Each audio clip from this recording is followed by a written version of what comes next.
sa ating pag-aaral.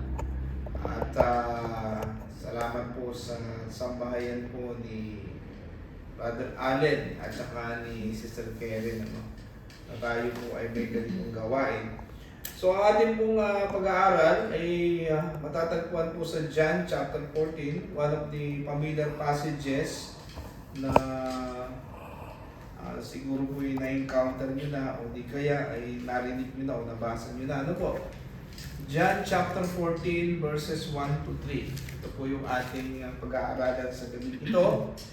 At say amen po kung nakita na po ninyo. So ganito po ang sabi ng tatlong talatang ito.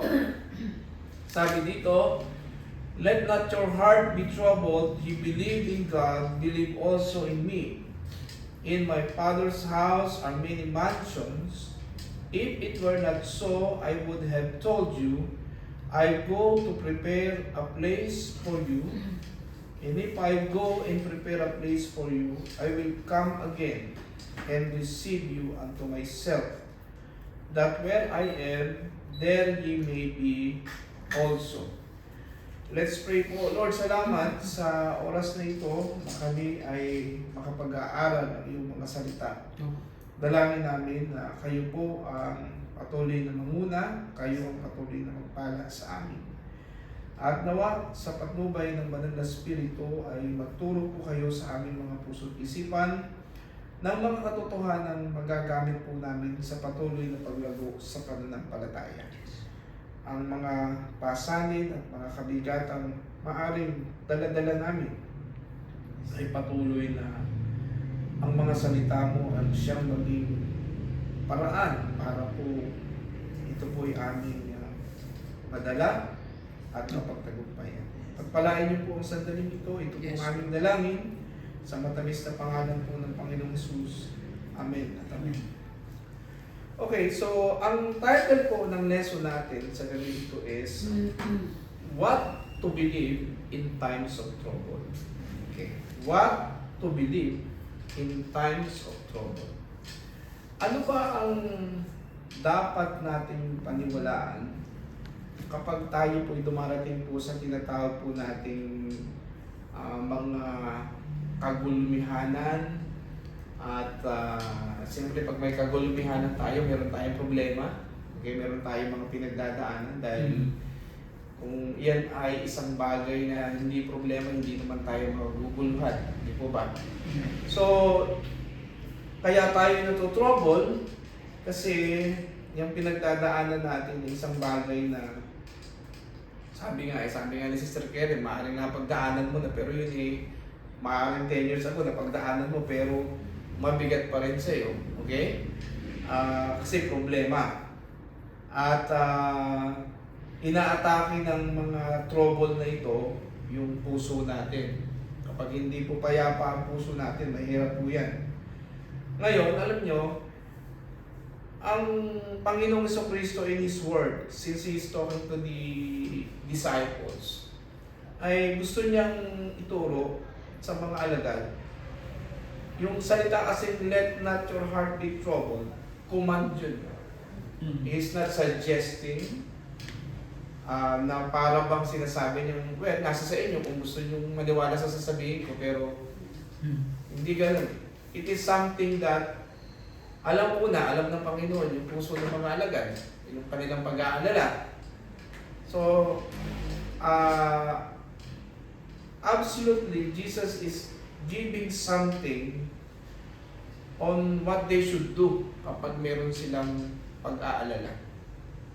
Ito mahalaga na matutunan natin ito kasi wala naman tayong pinagkaiba sa mga disciple kasi meron din tayong mga trouble. Sometimes we have a troubled heart.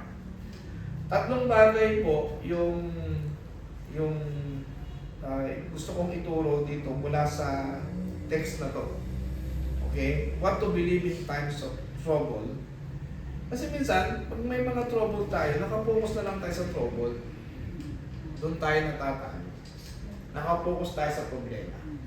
Sabi nga, kinakain tayo ng problema. Okay? Our strength, our thinking are consumed by the trouble that we have. Yun ang mabigat na nangyayari. Kasi nakatuon tayo dun eh. Pero dapat, ang ating focus, minsan mas believe pa tayo sa problema na masasaktan tayo eh. Di ba? Mas maniniwala pa tayo na very powerful ang problema eh. Yun yung expression natin eh. So dapat, we need to divert our attention to the right attention. Kasi, wala kami mong magagawa. Sabi nga po nila, ang problema daw, habang tinitignan mo, lumalaki. Okay? Para kang nagbibilang ng pera. Habang binibilang mo, lalong nagkakamali ka. Ganon yun eh. Okay? So, ito pong tatlong ito, kapag nag-focus kayo, ma-overcome nyo po yung trouble. Number one, we need to believe on the person of God. Amen. Okay. Believing on the person of God. Sabi po ng Panginoon dyan, let not your heart be troubled, ye believe in God, believe also in me. So, mapapansin nyo yung dalawa dyan, no? Maniwala kayo sa Diyos, maniwala din kayo sa akin. Ba't ganun ang salita ng ating Panginoon sa Kristo? Well, you have to understand na ang mga Israel, they believe on a monotheistic God. Naniniwala sila na ang Diyos lamang ay yung Ama. Okay? For them, there is only one God. And during this time, Jesus is something that parang hindi pa nila, kaya nga di ba, He came to His own, but His own what? Rejected Him. Okay? So si Jesus Christ, at this point in time, hindi pa naiintindihan ng mga Hudyo kung ano talaga siya at ng maraming tao. Kaya, sabi niya, sold out yung paniniwala ng mga taong ito pagdating kay Jehovah. Pagdating sa Diyos. Walang question doon. Pero, they have a hard time believing who Jesus is. Okay? So, maraming duda ang mga Hudyo. And even the disciples, di ba, struggling sila yan eh. Kung sino si Jesus. Di ba? Dito po, dahil ganyan yung katayuan, malayo tayo sa panahon nila eh. Kung maniniwala tayo sa person of God, ibang-iba na sa panahon nila, sa panahon natin ngayon. Why?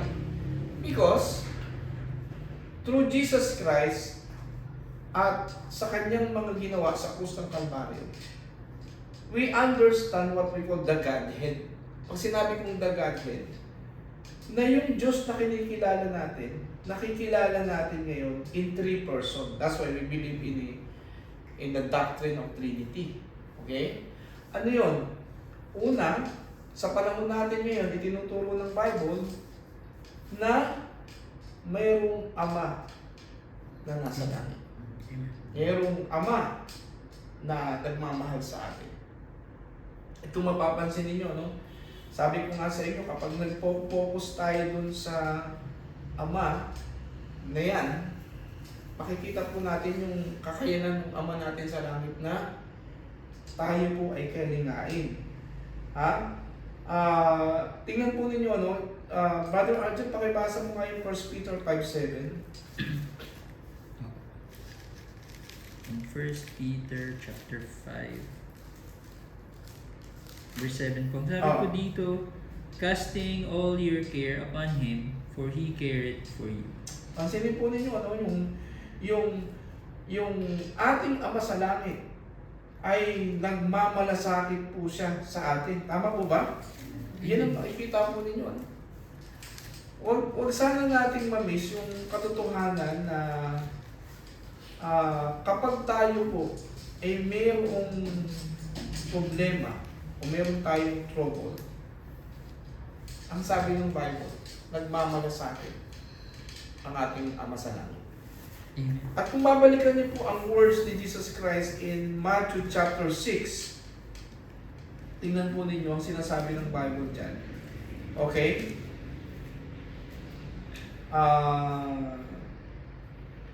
Tingnan po ninyo dito sa Matthew chapter 6.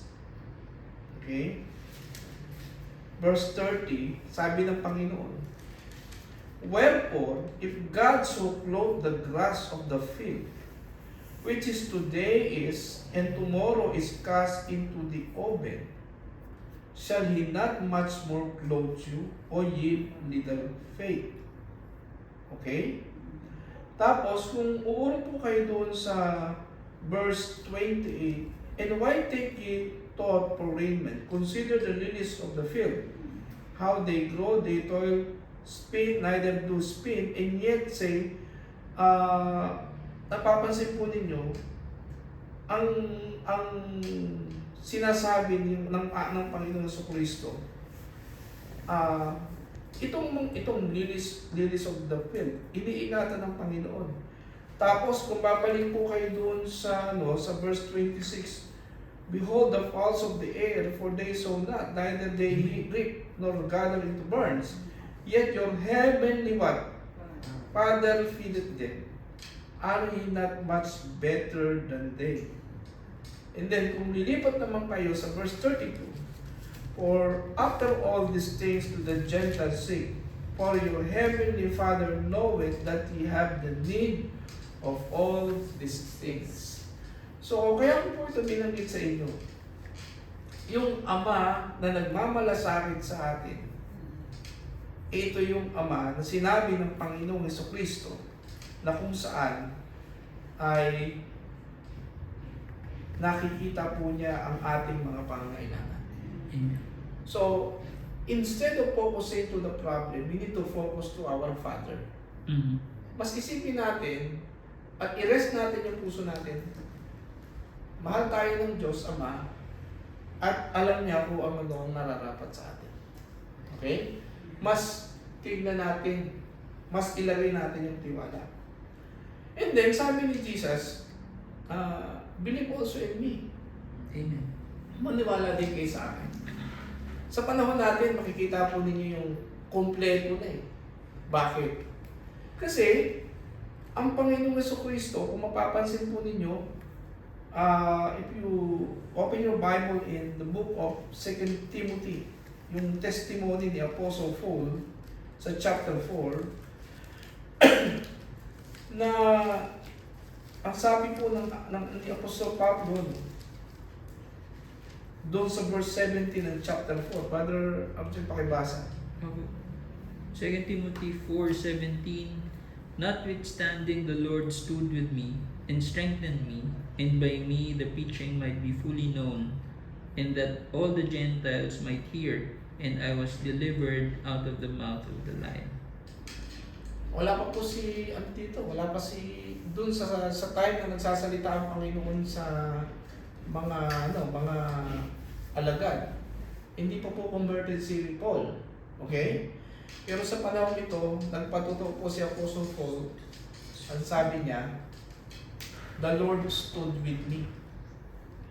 So sa panahon po natin ngayon, ang kasama natin sa araw-araw ng ating buhay ay ang Panginoon. Okay? So, the Lord Jesus Christ, our Savior, we believe that Jesus is always with us. Okay?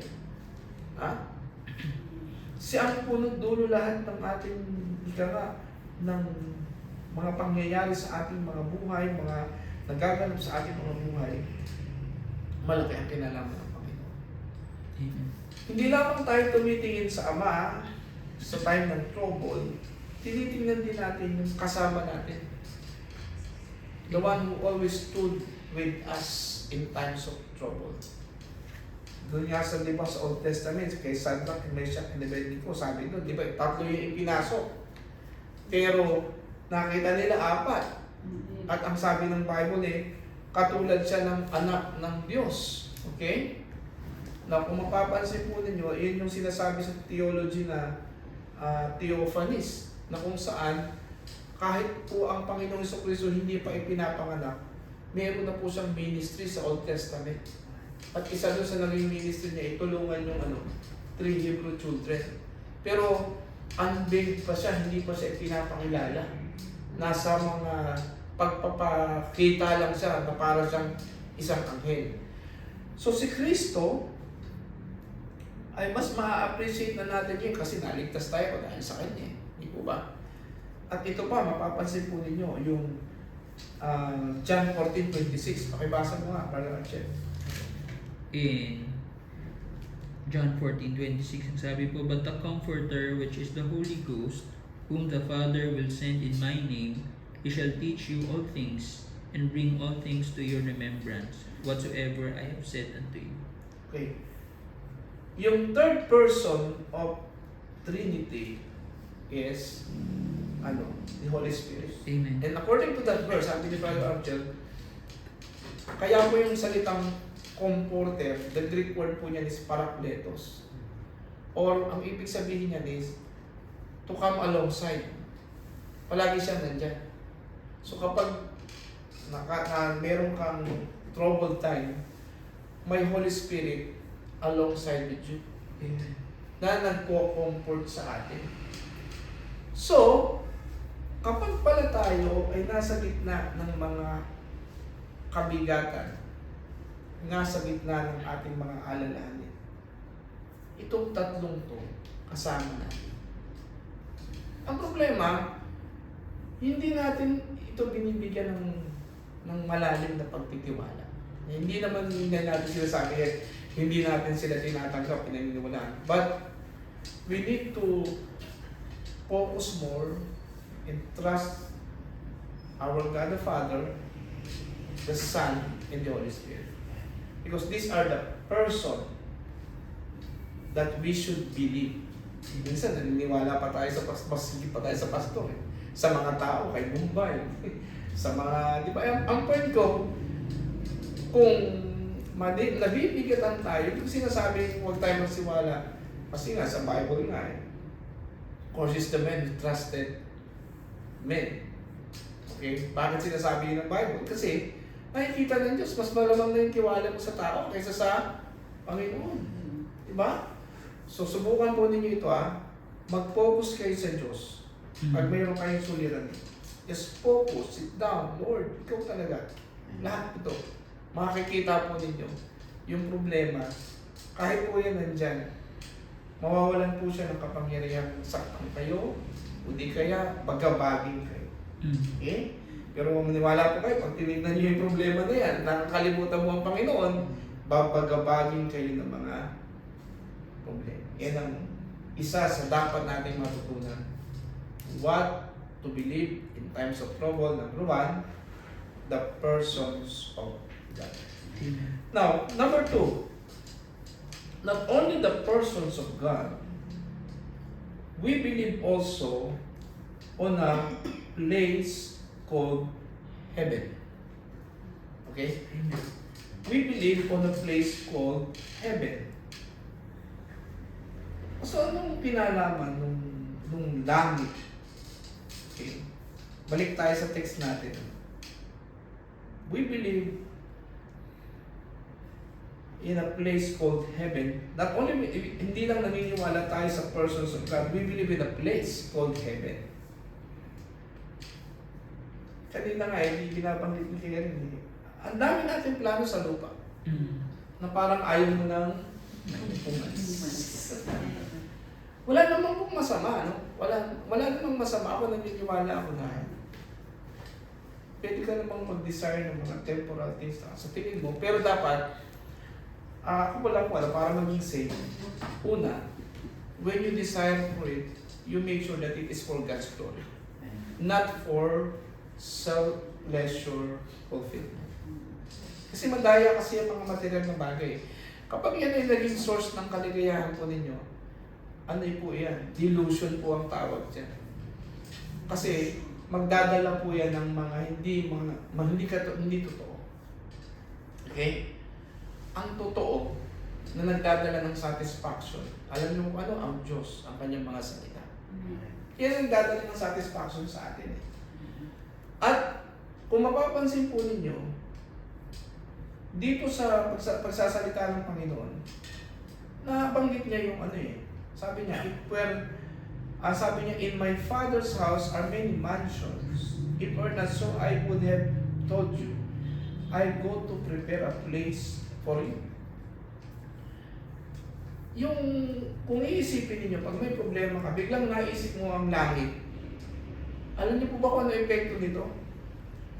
Ano yun eh? Matututo kang batiin ang mga problema. Kasi alam mo, una, sinasabi nito sa'yo, ang problema mo pansamantala na. Pero yung langit na pupuntahan mo, wala hanggan. Sabi po yung point? Eh minsan, ang nangyayari po sa atin, mas pinaniniwalaan natin yung nangyayari sa atin. Kaya parang yun ang pinakamahaba na sa buhay natin. No. Sabi po ng Bible, there is a place called heaven. At ang Kristiyano po, kahit marami siyang problema dito, ang mindset niya, langit. Diba yung inaawit niyo minsan, it's not an easy road, we're traveling to heaven. Ibig sabihin, nag-iisip ka ng papunta ka ng langit, bago ka makarating doon, ang dami mong pagdadaanan ng mga suliranin. Pero at least yung suliranin na yun, pansamantala lang yun. Kasi pagkatapos noon, mas mahaba ng ano yun. Yun alam nyo, no? Nagtuturo kasi ako ng introduction to philosophy of human person. Isa sa part ng lesson is that life is a journey. Paglalakbay. Pero alam nyo, people are accepting that life is a journey but they don't know the destination. Alam niyo kung anong nakakatakot sa buhay? Naglalakbay pero walang destination. Hindi yan nangyayari sa'yo, parang Israel. Paikot-ikot ka lang. Di ba? And that is a sad reality to so many people. They are traveling. They are making a journey of life. Tatanda na lang yung mamamatay, hindi nakakilala sa Panginoon. Impyerno pa ang patak. Diba? Pero, napakalaking blessing na ikaw ay Kristiyano. Bakit? You are traveling. You are making your life's journey. And there is a destination, a place called heaven. Alam niyo po ba na ang sabi ng, dito sa text natin, mapapansin niyo na, ang sabi ng Panginoon, I go to prepare a place for you. Ibig sabihin, heaven is a prepared place for prepared people. Ang ibig sabihin nun, talagang pag makakarating ka ng langit, inihanda ka ng Panginoon para sa langit. Paano kanya inihanda? Una, niligtas ka niya. Hindi ka basta pupunta sa langit kung hindi ka saved. Di po ba? God sent His only begotten Son to be our Savior. At kung naniwala ka sa ating Panginoon, tinanggap mo siya bilang Panginoon tagapagligtas, that is the first part of the preparation. Isisid yung salvation mo. Okay? Pero hanggat hindi ka pa niya kinukuha, maging ready ka, mamumuhay ka pa sa daigdig na ito na maraming suliranin, but do not worry. You have a place called heaven. So, mga kapatid, kapag tayo po ay may mga problema, huwag tayo mag-focus sa problema, isipin natin na mayroong walang hanggan. Amen. There is an eternal life awaits us in heaven. Kaya po pagka ang iniisip ninyo, huwag naman po ninyong kitli ng buhay nyo na, total naman, papalangan, mali pong theology yun, yung, kaso, mayroon pala namang langit, yan, para mauna na ako. Diba? Ewan nyo kung magpapakamatay kayo. Diba? Hindi tama yun. Wrong theology yun. It's a wrong theology. Antayin mo yung oras, sabi ng Hebrews 9:27, as it is appointed unto men, so that after this the judgment. O di kaya naman, antayin mo yung 1 Thessalonians chapter 4:17, 13-17, na babalik ang Panginoon, yung rapture. So, mga kapatid, hindi lang we believe on the persons of God, we believe on the place called heaven. Amen. And then finally and last is, sabi po ni Jesus dun sa text natin, tignan nyo if I go and prepare a place for you, I will come again and receive you unto myself, that where I am, there ye may be also. Now, hindi naman po we believe in the persons of God, we believe on the place called heaven, we also believe on the promise of our Savior. The promise of our Savior. Alam po ninyo, ang ating Panginoon at ang ating Diyos, kahit yung Ama natin sa langit, meron silang mga pangako. Ang pangako po ng Diyos can be categorized into two. When we say the promise of God, may dalawang category yan. Yung unang pangako ng Diyos is what we call the non-negotiable promise. Ano ibig sabihin? Pag sinabi po ng Panginoon na siya po ay babalik, wala ka pong magagawa doon. Kay abutang kanyang tapat ka o hindi, kay abutang kanyang save ka o hindi, wala kang magagawa doon. So, wala siyang nire-require. Pero hindi niya sinasabi kung kailan siya babalik. Pero, siguradong siya ay babalik. Yun ang inaantay natin. So, promise yun ng Panginoon sa atin. So, that is non-negotiable. Wala tayong magagawa. Kung itong oras na ito, bilang dumating ang Panginoon, hindi mo natin, Lord, baka pwede pagkatapos ng Bible study, makakain muna kami.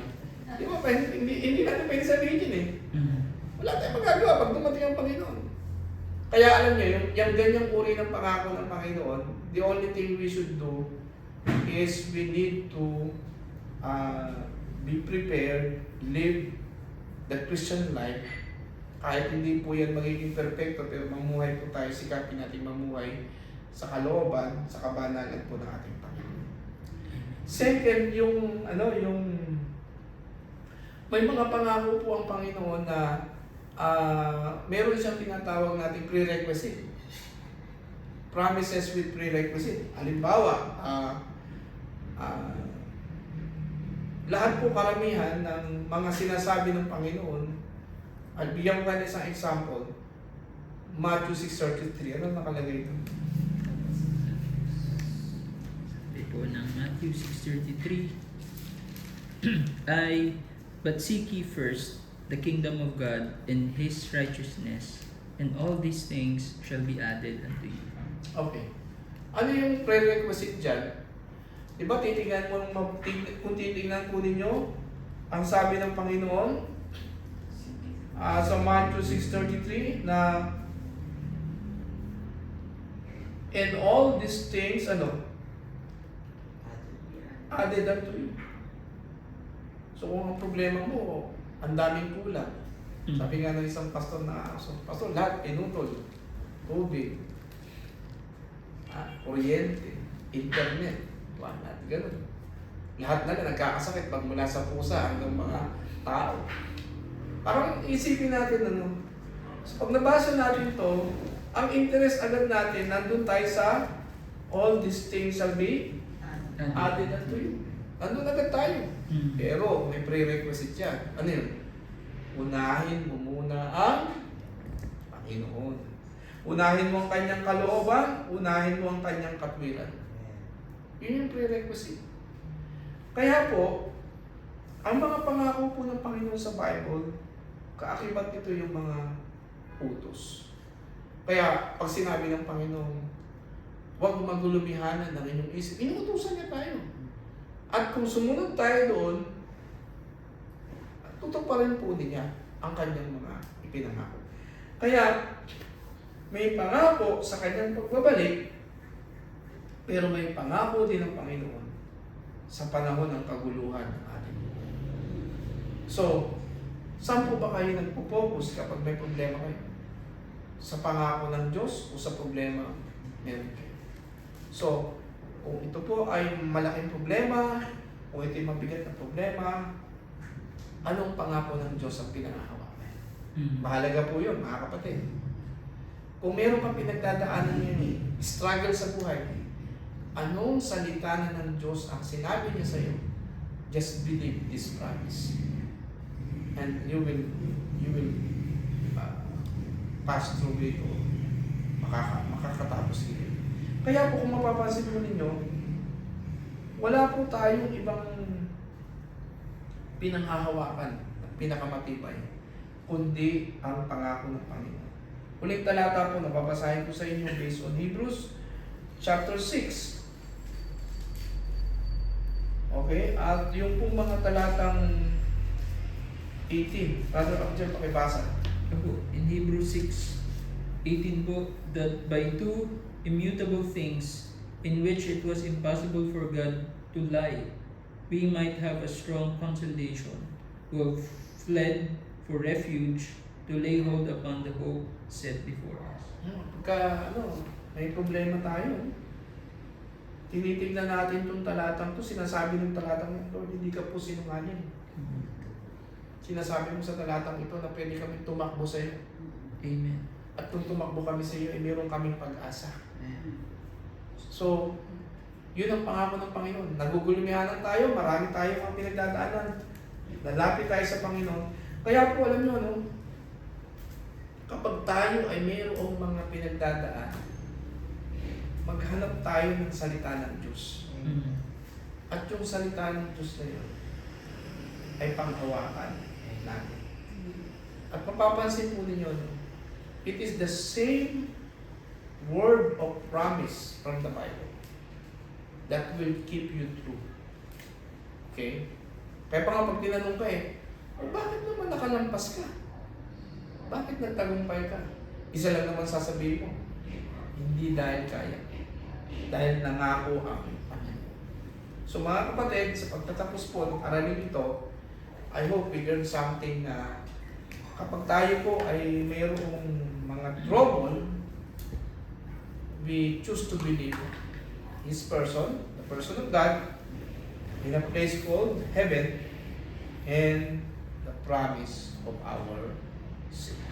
And I hope po, naging pagkapala po sa inyo ang ating pag-aaral. Maraming salamat po. Let's pray po. Lord, salamat po at kami ay nagpapasalamat sa time ng aming pagninilay-nilay na yung mga salita.